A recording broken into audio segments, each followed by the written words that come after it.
good question here. I guess this hadn't even crossed my mind. So Todd asks, what about when children are involved? I'm taking this to mean, like, say in the state of California, when a child turns 14, they have a right to have their voice heard by the courts.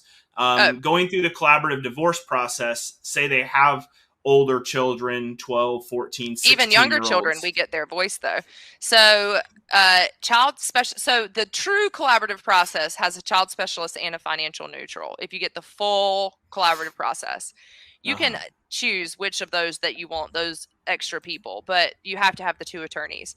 A child specialist does this, and this is how we know so much information about what the children are hearing from their parents, is because the child specialist meets with the children themselves.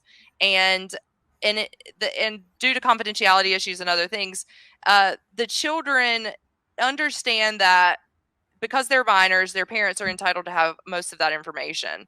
But they're able to kind of open up because the setting is very calming. And then these people are professionals. They know how to be able to talk to children and make them feel comfortable so that they can communicate.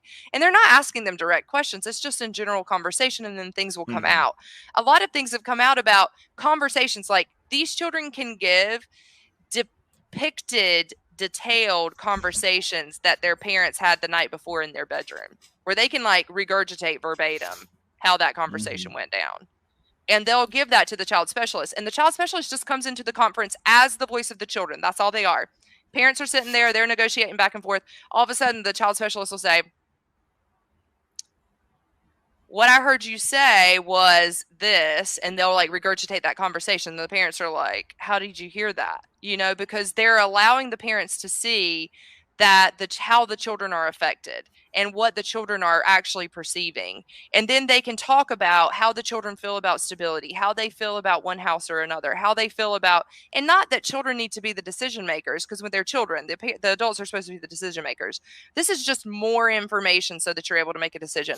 Does one person live in another state? Do we have two people in two different states? You know, how does the child feel about that? The back and forth, 1 week on, 1 week off. Would they prefer to have 2-2-3 or some other format or schedule? You know, and those types of things can come out. So the children can talk to the child specialist and be a part of the collaborative conference that way. Gotcha. Okay, that makes sense. So children in the full form of collaborative divorce law, really no matter their age, once they communicate, if have custody is someone an who is their issue, voice.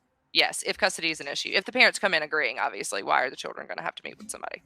Yeah, definitely.